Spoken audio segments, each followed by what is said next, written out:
سعد بن ابی وقاص رضی اللہ عنہ، ان کا نام ابو اسحاق سعد بن ابی وقاص مالک بن وہیب تھا۔ یہ تقریباً 17 سال کی عمر میں مسلمان ہوئے۔ آپ عشرہ مبشرہ میں سے تھے۔ نبی علیہ السلام کی زبانی جنہیں جنت کی بشارت دی گئی ان میں آپ کا بھی شمار ہوتا ہے۔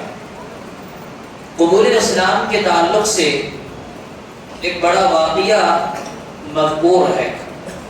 خود سعد بن ابی وقاص رضی اللہ عنہ اس واقعے کا تذکرہ کرتے ہوئے بتاتے ہیں کہ میں ایک رات سویا ہوا تھا، مجھے اچانک خواب آیا۔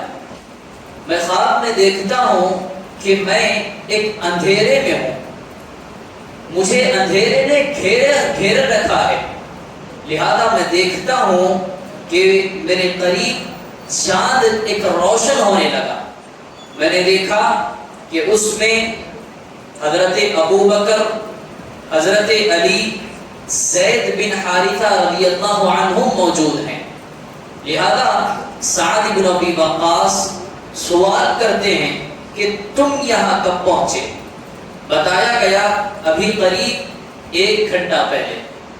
لہذا انہیں بتایا گیا کہ نبی علیہ السلام نے خفیہ طور پر دعوت دینی شروع کی، لہذا انہیں ایک گھاٹی میں لے جایا گیا۔ اللہ کے نبی علیہ السلام نے انہیں توحید اور اسلام کی دعوت دی، کہا کہ تم گواہی دو کہ اللہ کے سوا کوئی حقیقی معبود نہیں اور یہ کہ میں اللہ کا رسول ہوں۔ سعد بن ابی وقاص بیان فرماتے ہیں کہ میں نے اسی وقت اسلام کو قبول کر لیا، کہا اشہد ان لا الہ الا اللہ وانک محمد رسول اللہ۔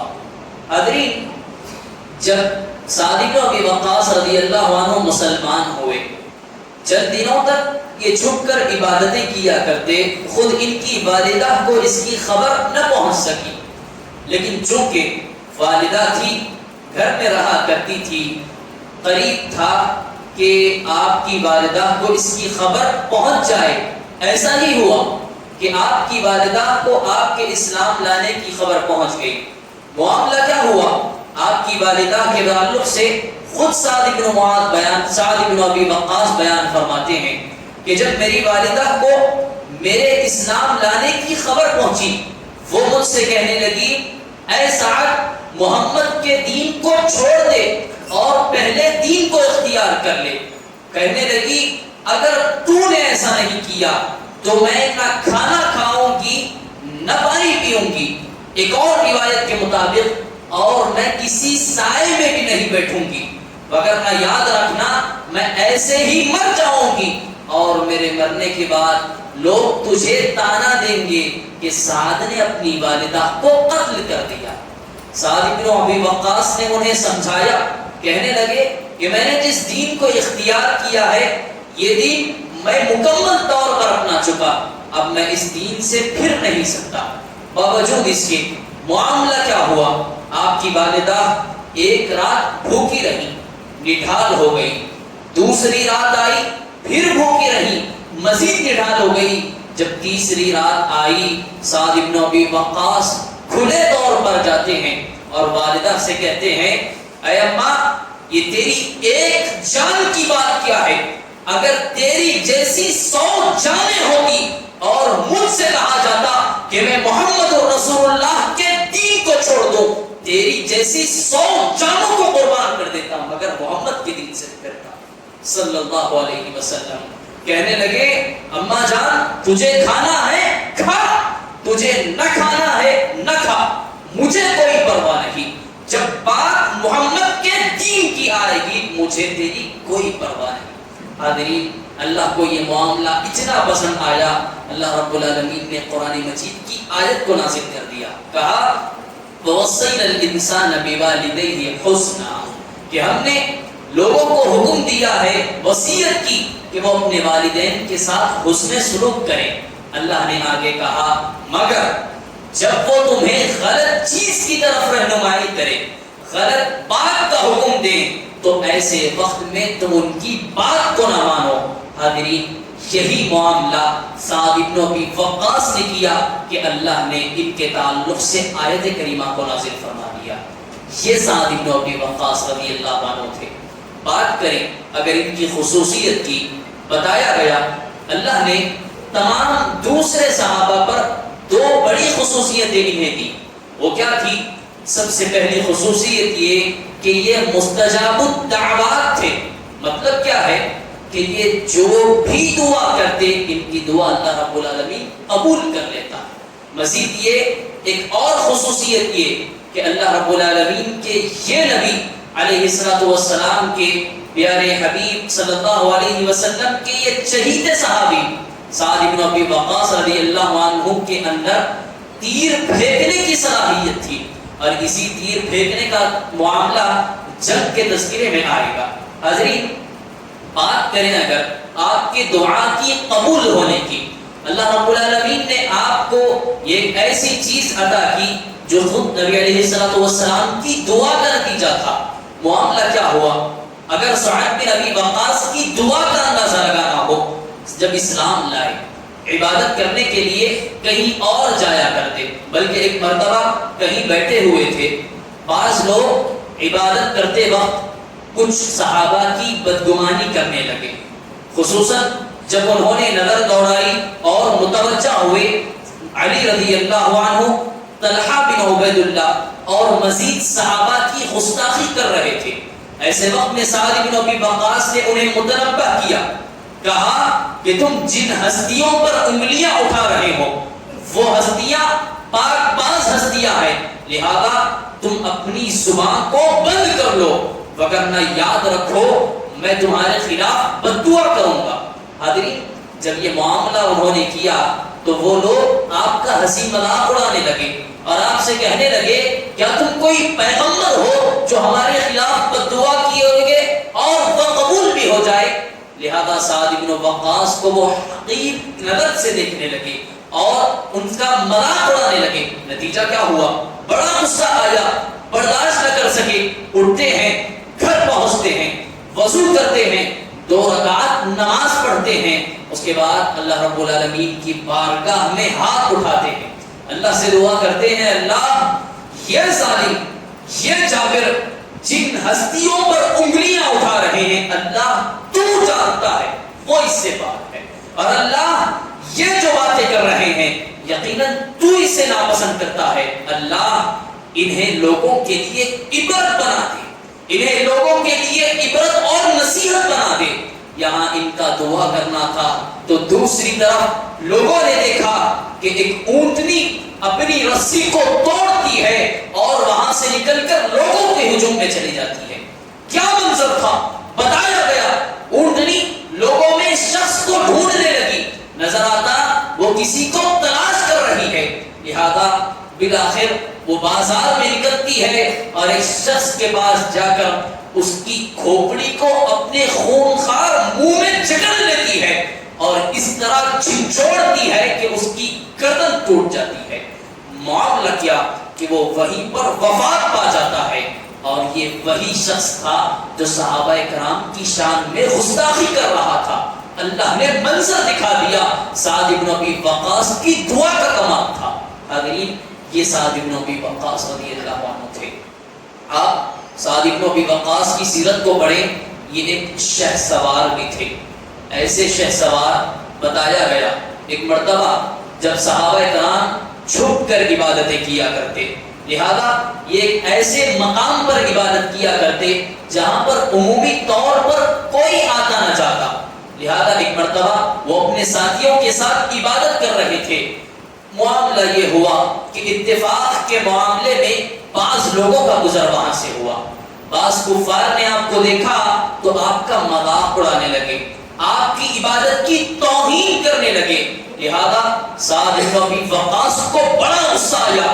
شہسواری کا معاملہ یہ تھا، یہ ایسے جرنیل صحابی تھے، وہاں موجود ایک اونٹ کی ہڈی پڑی تھی، وہ اٹھاتے ہیں اور تیر کی طرح ہڈی کو اس شخص کی جانب پھینکتے ہیں۔ معاملہ یہ ہوا کہ وہ ہڈی ایک تیر کی مانند اس میں سے ایک شخص کو جا لگتی ہے جو بڑا زخمی ہو جاتا ہے.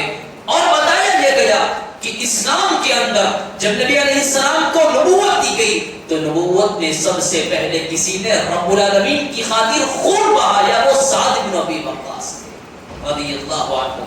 یہ سعد بن ابی وقاص، بلکہ جب نبی علیہ السلام نے صحابہ کرام کے ساتھ مدینہ کی جانب ہجرت کی، کیا معاملہ؟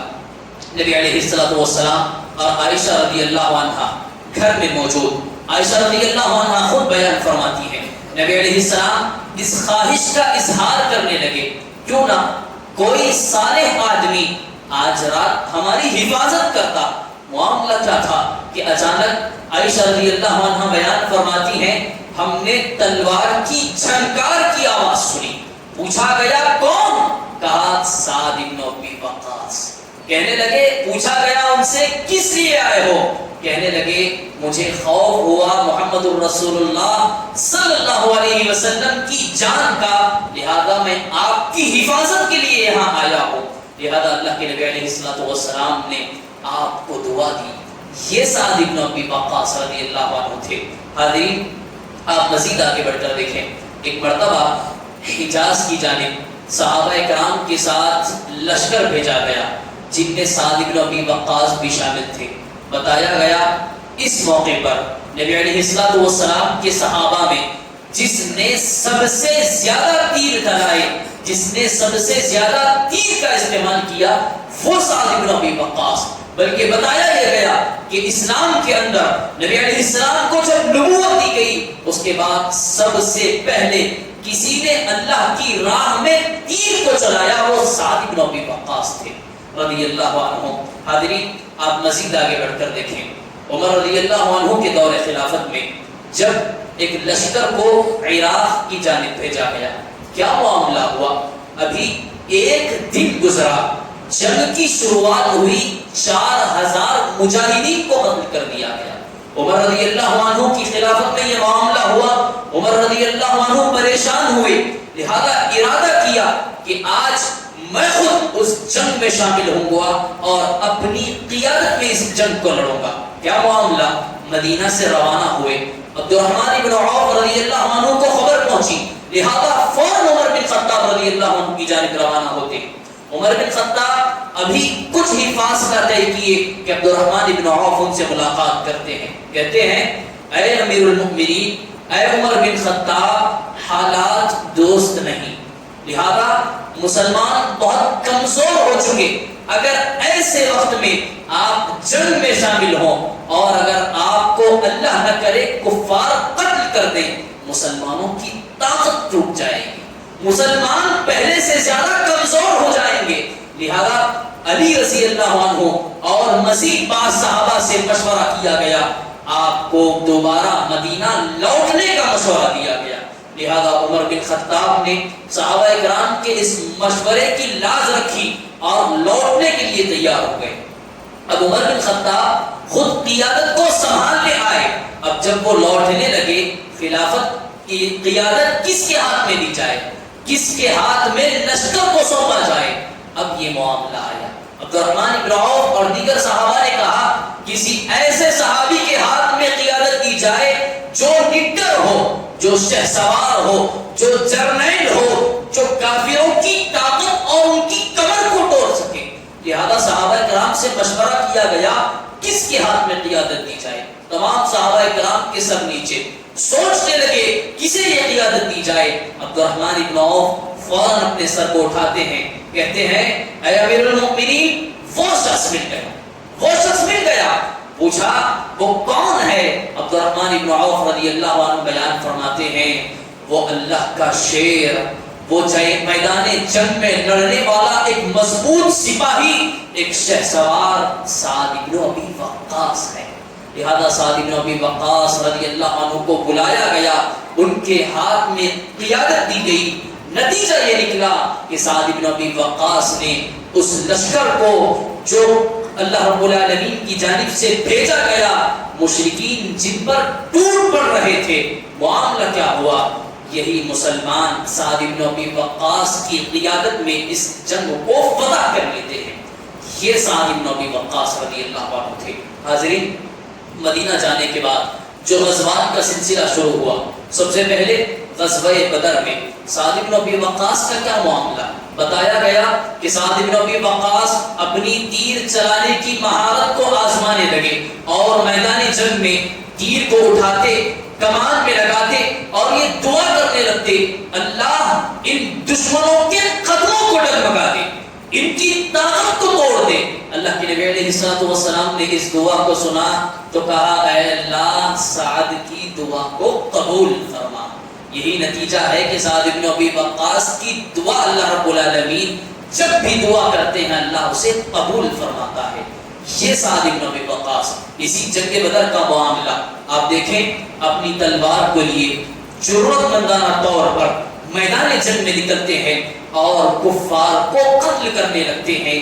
یہی وہ سعد بن ابی وقاص تھے جنہوں نے 2 قیدیوں کو بندک بنا لیا، 2 لوگوں کو قیدی بنا لیا۔ عبداللہ بن مسعود بیان فرماتے ہیں، میں سعد بن ابی وقاص اور غالباً علی رضی اللہ عنہ ہم تینوں لڑ رہے تھے، باوجود اس کے کہ سعد بن ابی وقاص تھے جنہوں نے ان 2 لوگوں کو قیدی بنا لیا۔ یہ سعد بن ابی وقاص رضی اللہ عنہ تھے۔ بلکہ مزید یہ بتایا گیا اس جنگ میں، جہاں سعد بن ابی وقاص کا یہ معاملہ، ساتھ ہی ساتھ ان کے ایک بھائی بھی شریک تھے، عمیر بن ابی وقاص۔ عمر کتنی؟ محض 16 سال۔ جہاں اس بھائی کے اندر یہ جذبہ، یہ بلبلہ تھا، تو ان کے بھائی کا معاملہ دیکھیے، ابھی 16 سال کی عمر کو پہنچے۔ سعد بن ابی وقاص خود بیان فرماتے ہیں، میں نے دیکھا کہ میرا بھائی عمیر بن ابی وقاص جنگ میں چھپ رہا ہے۔ میں نے سوال کیا، کیا معاملہ ہے کہ تو لوگوں سے چھپنے لگا؟ وہ کہنے لگا، میں نبی علیہ السلام سے چھپ رہا ہوں، کہیں ایسا نہ ہو کہ وہ مجھے دیکھنے اور کم عمری کی وجہ سے مجھے جنگ میں لڑنے کی اجازت نہ دے۔ ایسے صحابی جنگ میں لڑنے کے لیے چھپ رہے ہیں، آج ہوتے تو ہمارا معاملہ جنگ سے بچنے کے لیے چھپ جاتے۔ وہ 16 سال کی عمر میں صحابی رسول کا معاملہ یہ کہ جنگ میں لڑنے کی خواہش، اللہ کے نبی علیہ السلام کے پاس لے جایا گیا۔ کیا معاملہ ہوا؟ اللہ کے نبی علیہ السلام نے کہا، کم عمر ہونے کی وجہ سے انہیں لوٹا دیا جائے۔ یہ صحابی رسول جنگ میں لڑنے کے لیے رونے لگے، گڑ گڑانے لگے۔ آپ کی آہو پکار کو دیکھ کر اللہ کے نبی علیہ السلام نے آپ کو جنگ میں لڑنے کی اجازت دے دی۔ نتیجہ کیا ہوا؟ اسی جنگ میں عمیر بن ابی وقاص شہید بھی ہو گئے، محض 16 سال کی عمر۔ یہ سعد بن ابی وقاص کے بھائی تھے جنہیں کے اندر یہ جوش، یہ بلبلہ کا معاملہ تھا۔ حاضرین، آپ مزید آگے بڑھیں، جب جنگ احد کا معاملہ آیا، کیا منظر! عبد الرحمن بن عوف اور اس کے بعد یہ سعد بن ابی وقاص اور کئی صحابہ کرام اس جنگ میں بے تحاشا کافروں کی جانب لپک پڑے اور نتیجہ یہ نکلا کہ وہ کفار کے خیموں تک پہنچ گئے، باوجود اس کے کہ بعض لوگوں کی غلطی کی وجہ سے مسلمانوں کو نقصان پہنچا۔ یہاں پر سعد بن ابی وقاص کا کیا معاملہ تھا؟ امام مسلم علیہ الرحمہ نے بیان فرمایا، اس جنگ میں ایک مشرک بعض مسلمانوں کو جلا دیتا ہے، آگ لگا دیتا ہے۔ ایسے موقع پر اللہ کے نبی علیہ السلام آواز لگاتے ہیں، یا سعد ارمی یا سعد، اے سعد تیر چلاؤ، فدا کا ابی و امی، تجھ پر میرے ماں باپ قربان۔ حاضرین، اللہ کے نبی علیہ السلام نے اپنی زندگی میں 3-4 سال صحابہ کو کہا کہ تجھ پر میرے ماں باپ قربان ہو، انہی میں سے سعد بن ابی وقاص تھے۔ کیا معاملہ؟ سعد بن ابی وقاص بیان فرماتے ہیں، میرے تمام تیر ختم ہو چکے، اب نبی کا فرمان آ چکا، اب ضروری تھا کہ تیر کو جلایا جائے۔ میں ضرور وہاں پر تیر کو ڈھونڈنے نکلا، لہذا ایک تیر کا ٹکڑا ملا، بتایا گیا وہ تیر کا اگلا حصہ ٹوٹ چکا، باوجود اس کے کہ تیر اٹھاتے ہیں اور دشمن کی جانب نشانہ لگاتے ہیں، وہ تیر سیدھے دشمن کی پیشانی میں جا کر وار کرتا ہے۔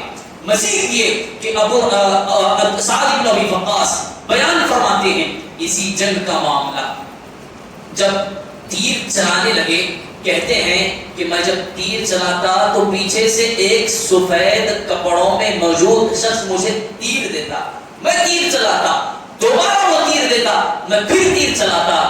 کہتے ہیں سعد بن ابی وقاص میرا گمان ہے کہ وہ فرشتہ تھا۔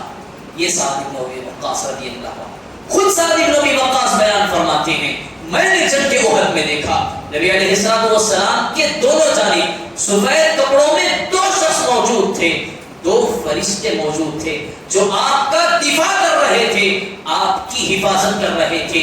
یہ سعد بن ابی وقاص رضی اللہ عنہ تھے۔ حاضرین، یہ جنگ احد کا معاملہ بتایا گیا جب نبی علیہ الصلوۃ والسلام کے بارے میں یہ خبر پہنچی کہ نبی علیہ الصلوۃ والسلام شہید ہو گئے۔ اس وقت نبی علیہ الصلوۃ والسلام کسی کو دکھ نہیں رہے تھے، سب سے مخفی ہو چکے۔ اس وقت 6 ایسے لوگ تھے جو نبی علیہ الصلوۃ والسلام جن سے مخفی نہیں تھے، ان میں سعد بن ابی وقاص کا نام آتا ہے۔ یہی وہ موقع تھا، اللہ کے نبی علیہ الصلوۃ والسلام نے دعا دی، اللہم سدد رمیتہ واجب دعوتہ، اے اللہ سعد کی تیر کو سیدھا رکھنا اور اس کی دعا کو قبول کرنا۔ یہ ایسی خصوصیت اللہ نے آپ کو نصیب کی، نبی علیہ الصلوۃ والسلام کی دعا کی بدولت کسی اور صحابی کو یہ خصوصیت حاصل نہیں ہوئی۔ یہ سعد بن ابی وقاص رضی اللہ عنہ تھے۔ حاضرین، آپ مزید آگے بڑھ کر دیکھیں، عمر بن خطاب رضی اللہ عنہ کی دور خلافت میں جب جنگوں کو بھیجا جانے لگا، اس وقت ایک جنگ قادسیہ کی جنگ تھی جس میں سعد بن ابی وقاص رضی اللہ عنہ کو امیر لشکر بنایا گیا۔ آپ کے تحت بہت سارے شہ سواروں کو بھیجا گیا۔ جب بھیجا گیا، عمر بن خطاب رضی اللہ عنہ نے ان کے جانے کے بعد ایک خط لکھا۔ خط میں کہا، اے سعد، تم جس جگہ پر گئے ہو اس زمین کا لحاظ رکھنا، کیوں؟ اگر اللہ رب العالمین نے تمہیں فتح نصیب کی تو غرور میں نہ آنا، یہ اللہ رب العالمین کی جانب سے عطا کردہ ایک نعمت ہے، لہذا ایسے وقت میں تم غرور اور تکبر کا شکار نہ ہونا۔ مزید کہا کہ ہر وقت، ہر لمحہ، ہر ہونے والے معاملے کی خبر مجھ تک پہنچاتے رہنا۔ لہذا سعد بن ابی وقاص نے امانت داری کے ساتھ، دیانت داری کے ساتھ قیادت کو سنبھالتے ہوئے تمام لشکر کو جمع کیا۔ لہذا لشکر کو وہ سیدھے کرنے لگے اور ترتیب دینے لگے۔ سامنے سے لوگوں کا لشکر آتا ہے، وہ لشکر جس کا امیر، جس کا قائد رستم تھا۔ جب سعد بن ابی وقاص نے سامنے موجود لشکر کو دیکھا، دیکھتے ہیں ایک بڑی تعداد میں وہ لشکر میدان جنگ میں آ رہا ہے، بڑی تیاری کے ساتھ، جن کے پاس بڑے بڑے ہاتھی موجود ہیں، بہت سارے ہتھیار موجود۔ ایسا لگ رہا تھا کہ مسلمان یہ جنگ جیت نہ سکیں گے۔ لہذا خط لکھا جاتا ہے، عمر بن خطاب کو بھیجا گیا۔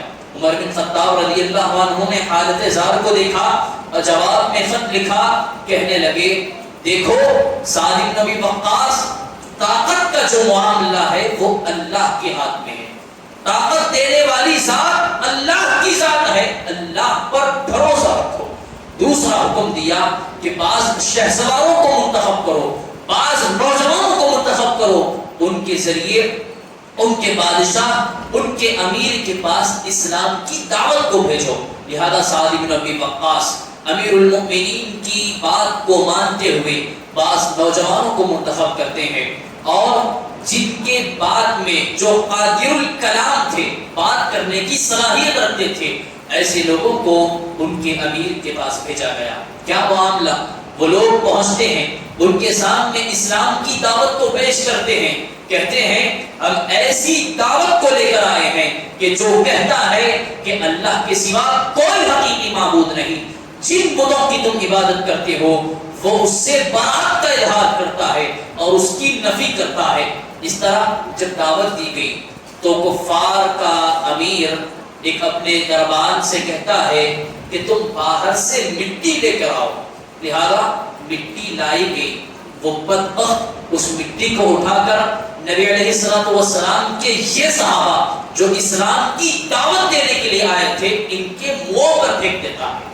لہذا ان صحابہ اکرام میں سے ایک صحابی رسول ایک چادر کھولتے ہیں، جو مٹی اس نے ان پر پھینکی تھی وہ ساری مٹی اٹھاتے ہیں اور اس چادر میں ڈال کر اسے لپیٹتے ہیں اور واپس سعد بن ابی وقاص کے پاس آتے ہیں۔ کیا ماجرا؟ سعد بن ابی وقاص سے بتایا گیا کہ دعوت کو ان کے پاس دعوت کو پہنچا دیا گیا.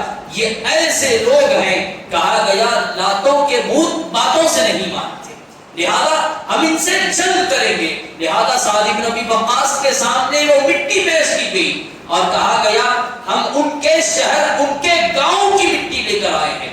لہذا سعد بن ابی وقاص کہنے لگے کیوں نہیں ہم پہلے ہی ان سے جنگ کر لیا کرتے، پہلے ہی ان سے لڑ لیتے، یا کہا کہ کیوں نہیں کچھ وقفے بعد ان سے لڑا جاتا. گرچہ کہ اللہ کے نبی علیہ الصلوۃ والسلام کے صحابی رسول اس وقت بیمار پڑ گئے تھے.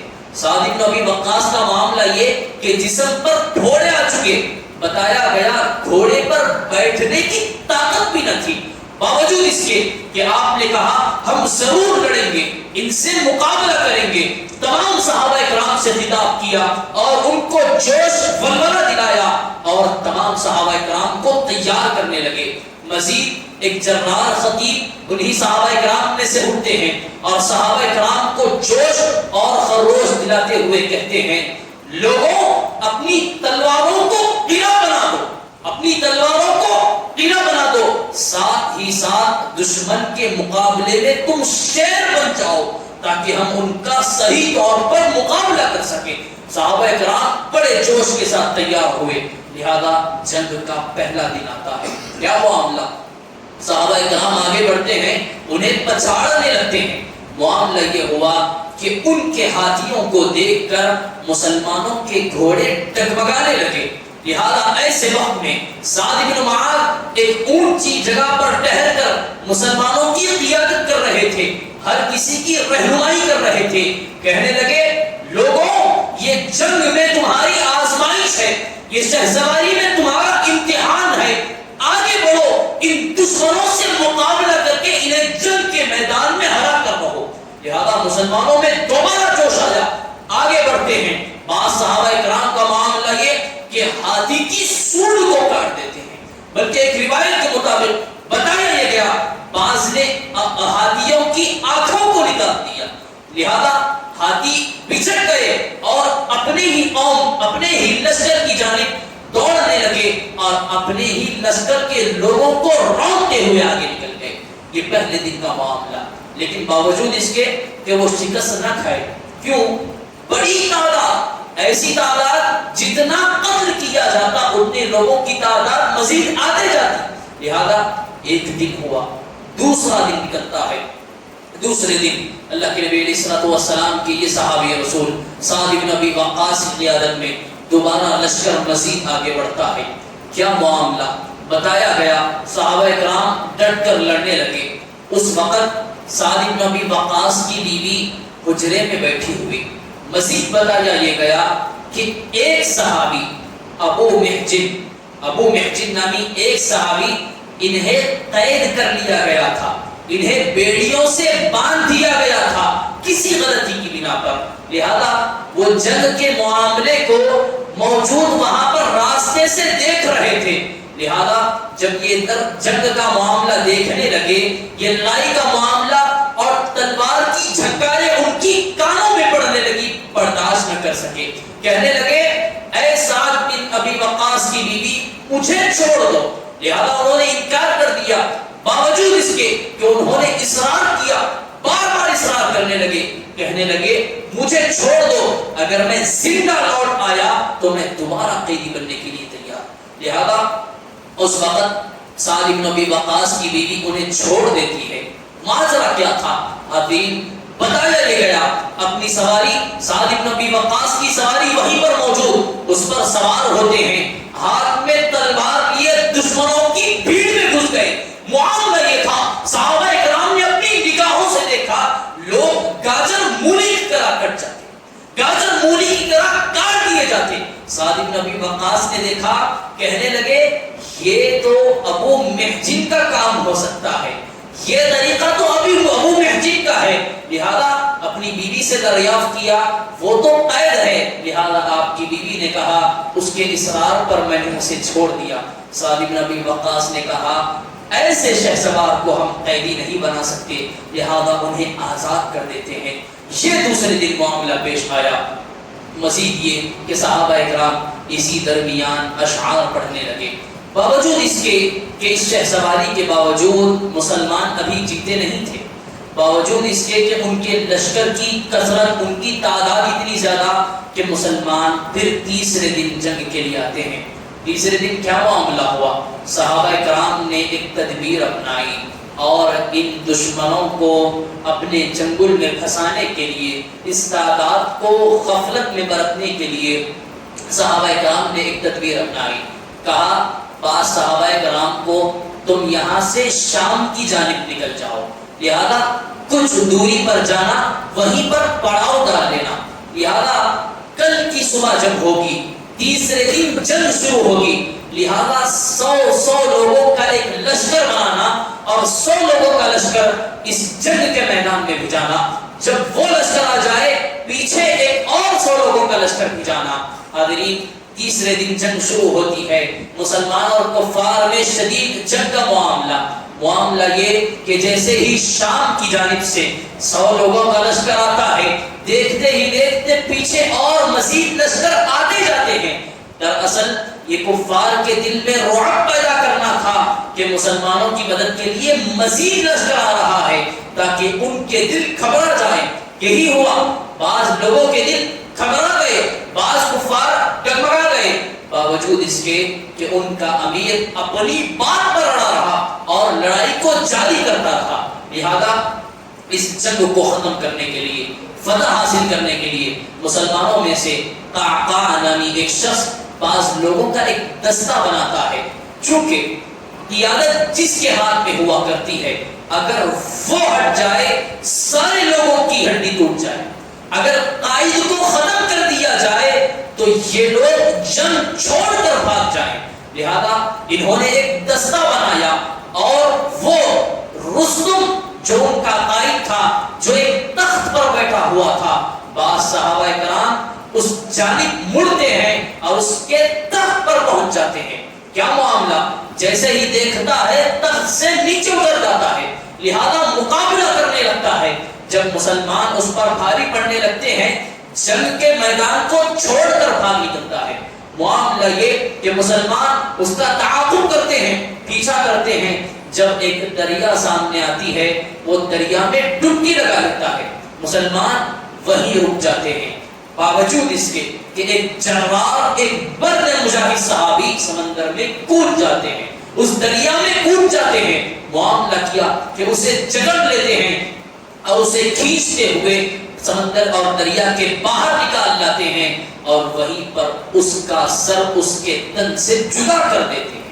جیسے ہی یہ خبر کفار میں پھیلتی ہے، ان کے اندر بھگدڑ مچ جاتی ہے اور لگاتار مسلمانوں کی جمع مردی ان کے لیے ہار کا باعث بن جاتی ہے۔ اس طرح مسلمان اس جنگ کو بھی سعد بن ابی وقاص کی قیادت میں جیت جاتے ہیں۔ یہ سعد بن ابی وقاص تھے جنہوں نے اپنی قیادت میں مسلمانوں کو یہ بڑی جنگ فتح دلائی اور فاتح، اس جنگ کے فاتح بن گئے۔ حاضرین، بات کریں آپ کی مالداری کی، اللہ نے آپ کو بہت زیادہ مال سے نوازا۔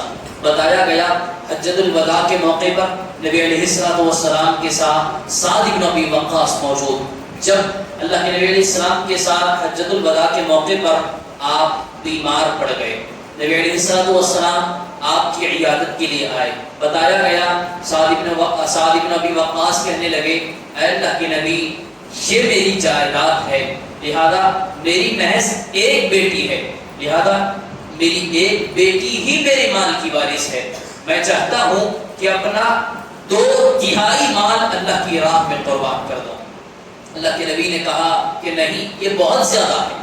لہذا سعد بن ابی وقاص نے کہا کہ اللہ کے نبی، میں اپنا آدھا مال اللہ کی راہ میں قربان کرنا چاہتا ہوں۔ اللہ کے نبی نے کہا یہ بھی زیادہ ہے۔ پھر کہا کہ اللہ کے نبی، میں اپنا ثلث مال، تیسرا حصہ اپنے مال کا اللہ کی راہ میں خرچ کرنا چاہتا ہوں۔ اللہ کے نبی نے کہا ٹھیک ہے، مگر یہ بھی زیادہ ہے۔ اللہ کے نبی علیہ الصلوۃ والسلام کے یہ صحابی رسول افسوس کر رہے تھے اور ندامت کا شکار تھے، چونکہ یہ مدینہ کے رہنے والے، لہذا اپنے وطن، اپنے علاقے سے جو محبت تھی وہ سوچ رہے تھے کاش میری وفات مدینہ میں ہوتی، لہذا اللہ کے نبی علیہ السلام کو پتا چلا، اللہ کے نبی علیہ السلام نے ان کے لیے دعا کی اور وہ صحت یاب ہو گئے۔ بتایا گیا انہوں نے اس کے بعد مزید شادیاں کی اور انہیں بہت ساری اولاد اللہ رب العالمین نے نصیب کی۔ یہ سعد بن ابی وقاص رضی اللہ عنہ تھے۔ بالآخر اللہ کے نبی علیہ السلام کی صحابی رسول تقریباً 54 ہجری کو وفات پا جاتے ہیں۔ بتایا گیا وفات کا منظر یہ تھا کہ آپ اپنے بیٹے کے گود میں سر رکھے ہوئے تھے، اور بیٹے نے جب آپ کی یہ حالت دیکھی، آپ غرغرے کی حالت میں پہنچ رہے ہیں اور اپنے بیٹے کو وہ دیکھتے ہیں کہ وہ رونے لگا۔ بیٹے سے کہتے ہیں کہ تم کیوں رو رہے ہو؟ لہذا کہنے لگے مجھے امید ہے کہ اللہ رب العالمین مجھے جہنم میں نہیں ڈالے گا، کیونکہ نبی نے مجھے جنت کی بشارت دی ہے۔ پھر کہا اشارہ کرتے ہوئے کہ فلاں جگہ جاؤ، اس جگہ پر اس خانے میں وہاں پر ایک چادر رکھی ہوئی ہے، لہذا اسے لایا گیا۔ کہا کہ جنگ بدر کے اندر مجھے یہ مال غنیمت سے دی گئی تھی، لہذا یہ مجھے بڑی محبوب ہے، چاہے جائے کہ وہ بوسیدہ ہو چکی ہے، لیکن تم اسے میرے لیے کفن کا کپڑا بنا دینا۔ لہذا سعد بن ابی وقاص رضی اللہ عنہ ایسے صحابی جنہیں مستجاب الدعوات کہا گیا، کہ جن کو اللہ کے نبی علیہ السلام نے فداک ابی و امی جیسے بڑی بات کہی، ایسے صحابی کہ جس کی تیر اندازی کی خود نبی علیہ السلام نے تعریف کی، ایسے صحابی کہ جنہوں نے قادسیہ جیسی بڑی جنگ میں مسلمانوں کو فتح یابی نصیب دلائی، یہ تھے سعد بن ابی وقاص رضی اللہ عنہ۔ رب العزت سے دعا ہے کہ رب العالمین ہم تمام کو صحابہ کرام جیسا ایمان اپنے اندر پیدا کرنے کی توفیق نصیب فرما۔